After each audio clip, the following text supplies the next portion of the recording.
اگر یہ اچھے ہوں تو انہیں خوشی ہوتی ہے، اگر برعکس ہوں تو وہ کہتے ہیں اے اللہ انہیں اس وقت تک موت نہ دے حتیٰ کہ انہیں ہدایت دے جیسے ہمیں ہدایت دی ہے۔ بحوالہ مسند احمد بن حنبل، حدیث نمبر 12713۔ نیک اولاد اپنے والدین کے لیے آخرت میں کس طرح عذاب میں تخفیف، درجات کی بلندی اور اللہ تعالیٰ کی رضا کا باعث بن سکتی ہے، ذیل میں کچھ ایسے اعمال بیان کیے جا رہے ہیں جن کے ایصال ثواب پر نیک اولاد والدین کے لیے صدقہ جاریہ بن سکتی ہے۔ نیک اعمال و عبادات کا ثواب۔ فرض عبادات اور فرض صدقات کے علاوہ نیک اولاد اگر نفلی عبادات کرے یا نفلی صدقہ دے اور اس کا ثواب اپنے مرحوم والدین کو ہدیہ کر دے تو یہ ان کے لیے آخرت میں درجات کی بلندی کا باعث بنتا ہے۔ حضرت عبداللہ بن عمر رضی اللہ تعالیٰ عنہ بیان کرتے ہیں کہ رسول اللہ صلی اللہ علیہ وآلہ وسلم نے فرمایا، جب کوئی شخص نفلی صدقہ کرے اور اس کو اپنے والدین کی طرف کر دے تو اس کے والدین کو اس کا اجر ملتا ہے اور اس کے اجر سے کچھ بھی کمی نہیں ہوتی۔ بحوالہ شرح الصدور۔ فوت شدگان کی طرف سے روزے۔ اکثر لوگ علالت میں یا زندگی کے آخری ایام میں فرض روزے نہیں رکھ پاتے اور کسی وجہ سے ان روزوں کا فدیہ بھی ادا نہیں کر پاتے، تو ایسی صورت میں اولاد اپنے والدین کی طرف سے روزے بھی رکھ سکتی ہے اور ان کی طرف سے ان کے چھوڑے گئے روزے شمار کر کے ان کا فدیہ بھی دے سکتی ہے اور خود روزے رکھ کر اس کا ثواب مرحومین کو ہدیہ بھی کر سکتی ہے، اس سے اس کے اپنے اجر میں کچھ کمی نہ ہوگی۔ حضرت ابن عباس رضی اللہ تعالیٰ عنہ بیان کرتے ہیں کہ نبی اکرم صلی اللہ علیہ وآلہ وسلم کے پاس ایک عورت آئی اور اس نے عرض کی کہ میری والدہ فوت ہو گئی ہیں اور اس کے ذمہ ایک ماہ کے روزے ہیں۔ آپ صلی اللہ علیہ وسلم نے فرمایا اگر اس پہ قرضہ ہوتا تو کیا تم ادا کرتی؟ اس نے کہا ہاں۔ آپ صلی اللہ علیہ وآلہ وسلم نے فرمایا اللہ تعالیٰ کا قرض ادائیگی کا زیادہ حقدار ہے۔ بحوالہ صحیح مسلم، حدیث نمبر 2693۔ فوت شدگان کی طرف سے عمرہ و حج۔ حج ہر صاحب حیثیت مرد و مسلمان عورت پر زندگی میں ایک مرتبہ فرض ہے، تاہم اکثر لوگ زندگی کے جھمیلوں اور مصروفیات میں الجھے رہتے ہیں اور مالی حیثیت رکھنے کے باوجود حج کا فریضہ ادا نہیں کرتے یا حج کا ارادہ رکھتے ہیں لیکن فوت ہو جانے کی وجہ سے ارادے کی تکمیل نہیں ہو پاتی، یا پھر زندگی میں انسان صاحب حیثیت نہ ہو سکا اور بعد میں اولاد اس قابل ہو جائے کہ عمرہ و حج کر سکے تو وہ اپنے والدین کی طرف سے بھی حج یا عمرہ کی ادائیگی سے انہیں ایصال ثواب کر سکتے ہیں۔ حضرت ابن عباس رضی اللہ تعالیٰ عنہ بیان کرتے ہیں کہ نبی اکرم صلی اللہ علیہ وآلہ وسلم کے پاس جہینہ کی ایک عورت آئی اور اس نے کہا کہ میری ماں نے حج کی نظر مانی تھی لیکن وہ حج کرنے سے پہلے ہی فوت ہو گئی، کیا میں ان کی طرف سے حج کروں؟ آپ صلی اللہ علیہ وسلم نے فرمایا ہاں، اس کی طرف سے حج کرو۔ یہ بتاؤ کہ اگر تمہاری ماں پر قرض ہوتا تو کیا تم ادا کرتی؟ اس عورت نے کہا ہاں۔ آپ صلی اللہ علیہ وسلم نے فرمایا پھر اللہ کا قرض ادا کرو کیونکہ وہ ادا کیے جانے کا زیادہ حقدار ہے۔ بحوالہ صحیح بخاری، حدیث نمبر 1852۔ فوت شدگان کی طرف سے قربانی۔ مسلمان ہر سال سنت ابراہیمی کی اتباع میں عید الاضحیٰ کے بابرکت موقع پر جانور قربان کرتے ہیں۔ یہ قربانی ہر صاحب حیثیت مسلمان پر فرض ہے اور اس کا بہت زیادہ اجر بھی ہے، تاہم والدین یا عزیز و اقارب کی دنیا سے رخصت ہو جانے کے بعد ان کے ایصال ثواب کی نیت سے ان کی طرف سے بھی قربانی کی جا سکتی ہے۔ حضرت عائشہ صدیقہ رضی اللہ تعالی عنہا اور حضرت ابو ہریرہ رضی اللہ تعالیٰ عنہ سے روایت ہے کہ حضور علیہ الصلوۃ والسلام جب قربانی کرنا چاہتے تو 2 بڑے موٹے تازے مینڈے خریدتے، ایک اپنی امت کی طرف سے ذبح فرماتے یعنی امت کے ہر اس فرد کی طرف سے جو اللہ کی توحید کی گواہی دیتا ہو اور نبی صلی اللہ علیہ وسلم کے پیغام پہنچانے کی گواہی دیتا ہو، اور دوسرا محمد صلی اللہ علیہ وسلم کی طرف سے اور آل محمد صلی اللہ علیہ وسلم کی طرف سے۔ بحوالہ سنن ابن ماجہ، حدیث نمبر 3122۔ فوت شدگان کی طرف سے نفلی صدقہ۔ فوت شدگان کے ایصال ثواب کے لیے کوئی بھی چیز صدقہ کی جا سکتی ہے، جیسے کپڑے، کھانے پینے کی اشیاء، روزمرہ ضروریات زندگی یا نقد رقم سے کسی کی مشکل دور کر دینا وغیرہ۔ اس کے علاوہ اگر فوت شدہ کی طرف سے زکوٰۃ بھی واجب الادا ہو تو وہ بھی ادا کی جا سکتی ہے۔ حضرت عبداللہ بن عباس رضی اللہ تعالیٰ عنہ بیان کرتے ہیں کہ حضرت سعد بن عبادہ رضی اللہ تعالیٰ عنہ کی والدہ فوت ہو گئیں۔ انہوں نے عرض کیا یا رسول اللہ صلی اللہ علیہ وآلہ وسلم، اگر میں ان کی طرف سے کچھ صدقہ کروں تو کیا ان کو نفع پہنچے گا؟ آپ صلی اللہ علیہ وسلم نے فرمایا ہاں۔ حضرت سعد نے کہا میں آپ کو گواہ کرتا ہوں کہ میں نے اپنا پھلوں والا باغ اپنی والدہ کی طرف سے صدقہ کر دیا۔ بحوالہ صحیح بخاری، حدیث نمبر 2770۔ فوت شدگان کے لیے دعائے خیر۔ مسلمانوں کے لیے لازم ہے کہ وہ فوت شدگان کے لیے دعائے خیر کرتے رہیں۔ آج کل ایک نظریہ بہت تیزی سے رواج پا رہا ہے کہ نہ تو دفن کرنے سے پہلے میت کے سراہنے کلمات یا قرآن پاک پڑھا جاتا ہے اور نہ دفنانے کے بعد۔ اس پر مستثاد یہ کہ بعد میں بھی قرآن خوانی یا اصالہ ثواب کے لیے کیے جانے والے اعمال کو بدعت قرار دے دیا جاتا ہے، جبکہ فوت شدگان اپنے پیچھے رہ جانے والوں کی طرف سے دعا اور اصالہ ثواب کے شدت سے منتظر رہتے ہیں۔ زندگی بھر جن لوگوں نے ہر مشکل میں ساتھ نبھایا ہو تو لازم ہے کہ ان پیاروں کے فوت ہو جانے کے بعد ان کی محبت کا حق ادا کیا جائے اور ان کی مغفرت اور درجات میں بلندی کے لیے دعا کرتے رہیں۔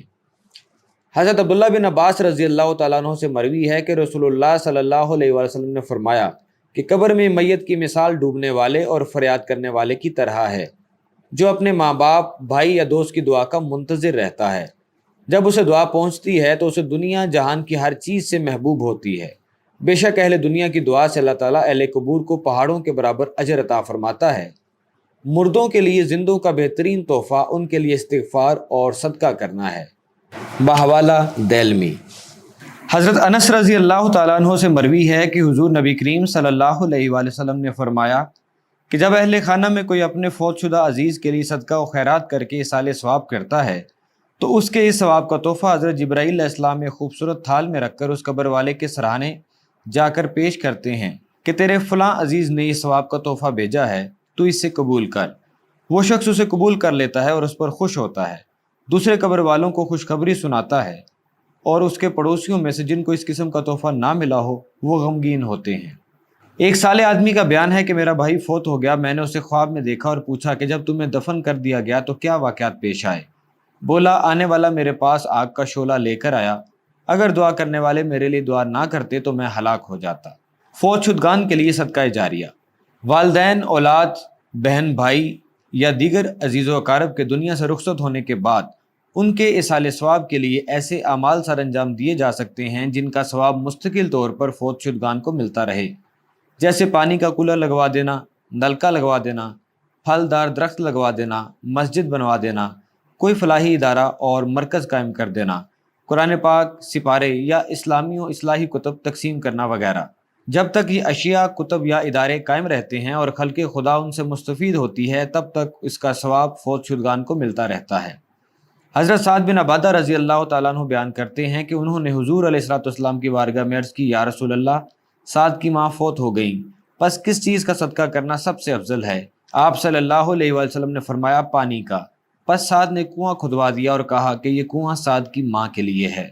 بحوالہ سنن ابو داؤد، حدیث نمبر 1681۔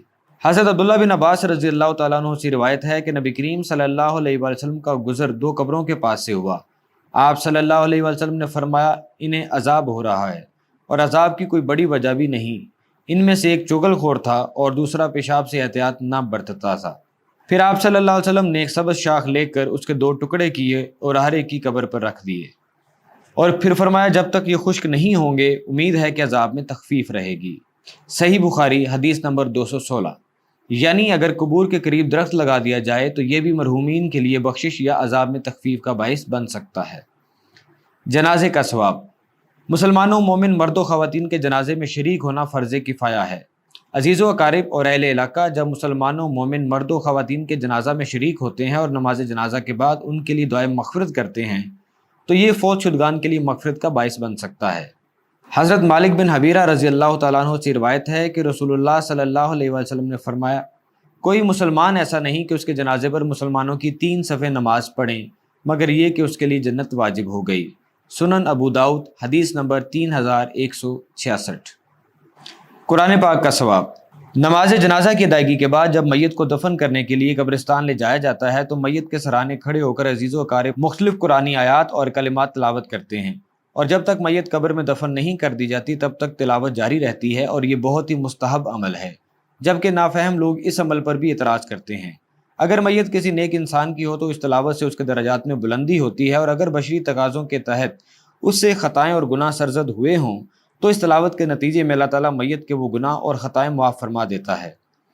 حضرت جابر بن عبداللہ رضی اللہ تعالیٰ عنہ سے مروی ہے کہ حضرت سعد بن معاذ رضی اللہ تعالیٰ عنہ فوت ہو گئے تو ہم حضور علیہ الصلوۃ والسلام کے ساتھ ان کی طرف گئے۔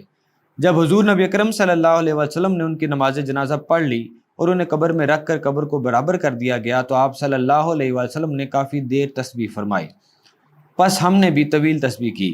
پھر آپ صلی اللہ علیہ وسلم نے تکبیر فرمائی تو ہم نے بھی تکبیر کہی۔ اس پر عرض کی گئی، یا رسول اللہ، صلی اللہ علیہ وآلہ وسلم آپ نے تسبیح و تکبیر کیوں فرمائی؟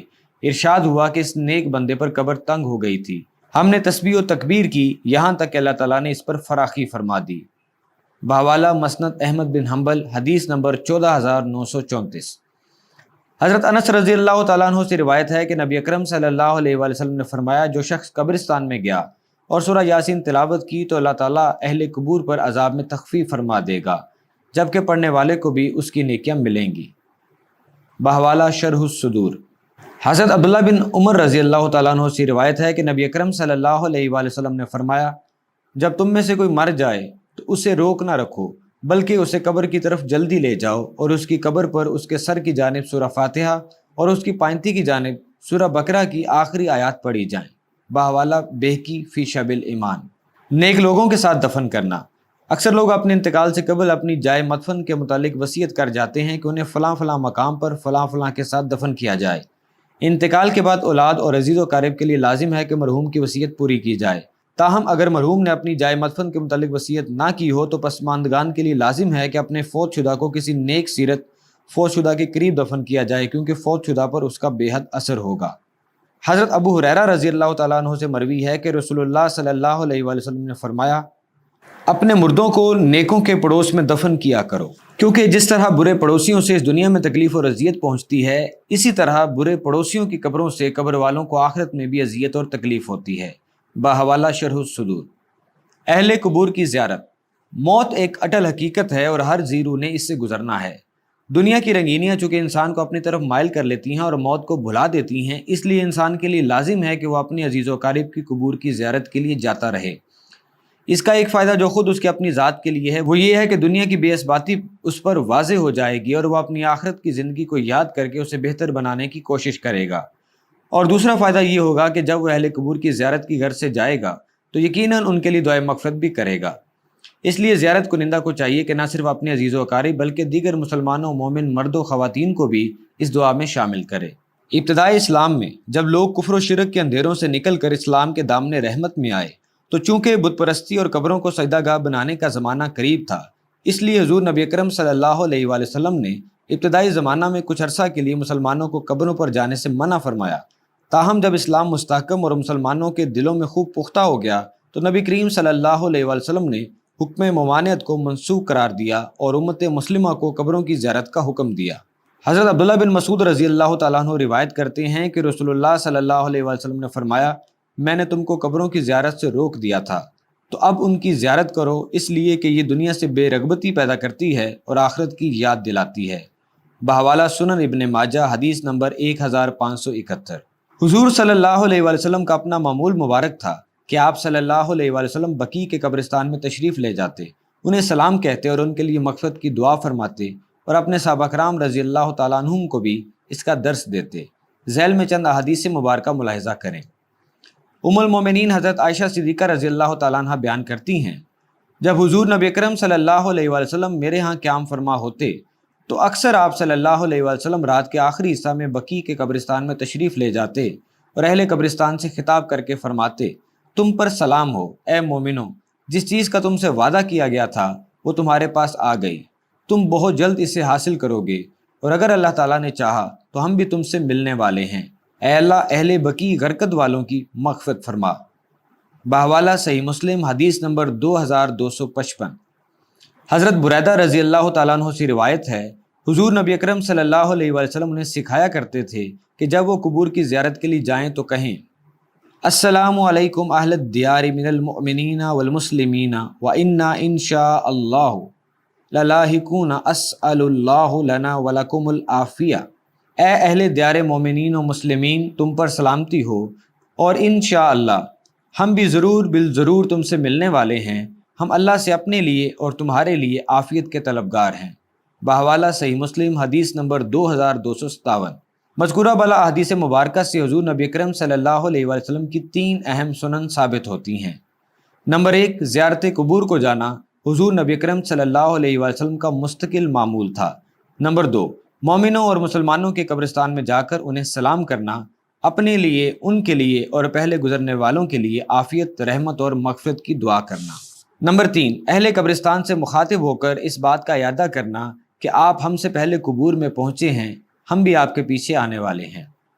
ابن عینیہ کے ماموں کے بیٹے فضل سے مروی ہے کہ جب میرے والد فوت ہو گئے تو مجھے ملال ہوا، میں ہر روز ان کی قبر کی زیارت کرتا تھا، پھر کچھ دنوں کے لیے نہیں گیا، پھر ایک دن قبر کے پاس آ کر بیٹھ گیا، اتفاقاً آنکھ لگ گئی، میں نے دیکھا جیسے والد صاحب کی قبر شک ہو گئی، وہ قبر میں کفن میں ملفوف بیٹھے ہیں اور مردوں کی سی شکل ہے۔ یہ منظر دیکھ کر میں رونے لگا۔ والد صاحب نے پوچھا، بیٹا اتنے روز کیوں نہیں آئے؟ میں نے کہا، کیا آپ کو میری آمد کی خبر ہو جاتی ہے؟ انہوں نے کہا، جب جب تم آئے مجھے تمہارے آنے کی خبر ہو گئی۔ تمہارے آنے سے اور تمہاری دعاؤں سے نہ صرف مجھے بلکہ میرے آس پاس والوں کو بھی انسیت و خوشی ہوتی ہے۔ اس خواب کے بعد پھر میں مسلسل ان کی قبر پر آتا جاتا رہا۔ بحوالہ کتاب الروح۔ تو سامعین کرام، یہ مت سمجھا جائے کہ اہل قبور کو خبر نہیں ہوتی کہ کون ان کی قبر پر آ رہا ہے اور کون نہیں۔ جس کے نیک اعمال یا دعاؤں کا ثواب ان فوت شدگان کو پہنچایا جاتا ہے، انہیں مطلع کیا جاتا ہے کہ فلاں فلاں کی جانب سے یہ ثواب تمہیں ہدیہ کیا گیا ہے۔ حتیٰ کہ روایت میں آتا ہے کہ مردے کو قبر پر بیٹھنے والے پرندے کے متعلق بھی علم ہوتا ہے۔ حضرت انس بن مالک رضی اللہ تعالیٰ عنہ سے روایت ہے کہ حضور علیہ الصلوۃ والسلام نے 3 دن تک بدر کے مقتولین کو پڑا رہنے دیا۔ پھر آپ صلی اللہ علیہ وسلم گئے اور ان کے پاس کھڑے ہو کر ان کو پکار کر فرمایا، اے ابو جہل بن حشام، اے امیہ بن خلف، اے عتبہ بن ربیعہ، اے شعبہ بن ربیعہ، کیا تم نے اپنے رب کے وعدے کو سچا نہیں پایا؟ میں نے تو اپنے رب کے وعدے کو سچا پایا ہے جو اس نے میرے ساتھ کیا تھا۔ حضرت عمر رضی اللہ تعالیٰ عنہ نے عرض کیا، یا رسول اللہ صلی اللہ علیہ وسلم، یہ لوگ کیسے سنیں گے اور کہاں سے جواب دیں گے جبکہ وہ تو لاشیں بن چکے ہیں؟ آپ صلی اللہ علیہ وسلم نے فرمایا، اس ذات کی قسم جس کے ہاتھ میں میری جان ہے، تم اس بات کو جو میں ان سے کہہ رہا ہوں ان کی نسبت زیادہ سننے والے نہیں ہو، لیکن وہ جواب دینے کی طاقت نہیں رکھتے۔ بحوالہ صحیح مسلم، حدیث نمبر 7223۔ دور حاضر کے مرشد کامل اکمل، سلسلہ سرور قادری کے 31ویں شیخ کامل اور موجودہ امام سلطان العاشقین حضرت سخی سلطان محمد نجیب الرحمن مجدہ الاقدس قدم محمد صلی اللہ علیہ وآلہ وسلم پر فائز متلاشیان حق کی تربیت عین اسی طرز پر فرما رہے ہیں جس طرح نبی اکرم صلی اللہ علیہ وآلہ وسلم نے اپنے اصحاب کی تربیت فرمائی تھی۔ آپ مجدہ الاقدس کی حیات مبارکہ کے جس بھی پہلو کا جائزہ لیا جائے تو وہ سنت نبی صلی اللہ علیہ وآلہ وسلم کے عین مطابق ہے۔ لہٰذا اس امر میں بھی آپ مجدہ الاقدس کی حیات مبارکہ میں ثبوت ملتے ہیں کہ سنت نبوی صلی اللہ علیہ وآلہ وسلم کو زندہ کرتے ہوئے آپ مجدہ الاقدس بھی اپنے والدین اور پیاروں کی قبور پر تشریف لے جاتے ہیں اور شرعی تقاضوں کے عین مطابق ان کے ایصال ثواب کے لیے فاتحہ خوانی اور دعا بھی فرماتے ہیں۔ اس کے ساتھ ساتھ آپ مجدہ الاقدس نے اپنے مریدینوں، عقیدت مندوں اور امت مسلمہ کی بخشش کے لیے ایسے بہت سے کار خیر کا اجرا کر دیا ہے کہ جن میں حصہ لے کر نہ صرف اپنی عاقبت کو سنوارا جا سکتا ہے بلکہ اپنے مرحومین کے ایصال ثواب اور آئندہ آنے والی نسلوں کے لیے صدقہ جاریہ کا سامان کیا جا سکتا ہے۔ ذیل میں کچھ چیدہ مثالیں پیش کی جا رہی ہیں۔ معزز سامعین، تحریک دعوت فکر کے زیر اہتمام عظیم الشان مسجد زہرا کی تعمیر و تزئین کا کام جاری ہے۔ مسجد کی تعمیر و ترقی کی قرآن و حدیث میں بہت زیادہ فضیلت بیان کی گئی ہے۔ آپ بھی اپنے فوت شدگان کو ایصال ثواب کرنے کے لیے مسجد کی تعمیر میں حصہ لے سکتے ہیں۔ اس کے علاوہ تحریک دعوت فکر کے شعبہ سلطان الفقر پبلیکیشنز کے تحت صوفی تعلیمات پر مبنی بے شمار کتب شائع ہوتی ہیں۔ کتب صدیوں تک طالبان مولا کے لیے رہنما ثابت ہوتی ہیں۔ ان کتب کی اشاعت میں بھی حصہ لیا جا سکتا ہے جو کہ صدقہ جاریہ ہے۔ اس کے ساتھ ساتھ ایک ماہنامہ میگزین بھی باقاعدگی سے شائع کیا جا رہا ہے جو ہزاروں عقیدت مندوں کو رہنمائی مہیا کر رہا ہے۔ اس کی اشاعت میں حصہ لینا بھی صدقہ جاریہ ہے۔ سلطان العاشقین مجدہ الاقدس طالبان مولا کو سلسلہ سرور قادری میں بیعت کرتے ہوئے پہلے روز ہی سنہری حروف سے لکھا اسم الذات ذکر و تصور کے لیے عطا کرتے ہیں۔ اسم الذات کو سنہری حروف سے لکھ کر لکڑی کے خوبصورت فریم میں نصب کرنے کے بعد شیشہ لگا دیا جاتا ہے۔ بلا شبہ ان اسم الذات کی تیاری پر ایک خطیر رقم خرچ ہوتی ہے، لیکن ہر بیعت ہونے والے خوش نصیب کو شیشے اور لکڑی کے فریم میں مزین اسم اعظم یعنی کہ اسم الذات فی سبیل اللہ عطا کیا جاتا ہے۔ اس کار خیر میں حصہ شامل کرنا بھی صدقہ جاریہ ہے۔ جب تک طالبان مولا اسم الذات کا یعنی اسم اعظم کا ذکر و تصور کرتے رہیں گے، آپ کو بھی اجر عظیم ملتا رہے گا۔ خانقاہ سلطان العاشقین میں ہمہ وقت خانقاہ نشینوں اور مہمانوں کے لنگر کا اہتمام کیا جاتا ہے۔ اس کار خیر میں بھی حصہ لے کر آپ اپنے عزیز و اقارب کو ایصال ثواب کر سکتے ہیں۔ آپ اصالہ ثواب کی غرض سے جو بھی چیز یا رقم صدقہ کریں گے اس کا ثواب آپ کو بھی ملے گا اور فوت شدگان کو بھی۔ اس کے علاوہ تحریک دعوت الفقر کے زیر اہتمام چلائی جانے والی web sites, social media pages اور چینلز کو فعال رکھنے میں بھی حصہ شامل کیا جا سکتا ہے، کیونکہ ان ذرائع ابلاغ کی بدولت جدید تقاضوں کے مطابق دنیا بھر میں اسلام کی حقیقی تعلیمات یعنی فقر محمدی صلی اللہ علیہ وآلہ وسلم کا پیغام پھیلایا جا رہا ہے۔ محترم سامعین، یاد رکھیں، اگر آج ہم اپنے فوت شدگان کو اصالہ ثواب نہیں کریں گے تو کل جب ہم اس دنیا سے رخصت ہو جائیں گے تو ہمیں بھی کوئی اصالہ ثواب نہیں کرے گا۔ اللہ تعالیٰ سے دعا ہے کہ جو مومن و مسلمان مرد و خواتین اس دنیا سے رخصت ہو چکے ہیں ان کی مغفرت فرمائے، ان کے درجات بلند فرمائے اور ان کو اپنا خاص قرب عطا فرمائے، اور جو لوگ باقید حیات ہیں انہیں اپنی اخروی زندگی کو بہتر بنانے کی توفیق عطا فرمائے، آمین۔ اس کے ساتھ ہی آج کے اس پوڈ کاسٹ سے اجازت چاہوں گا۔ اللہ حافظ۔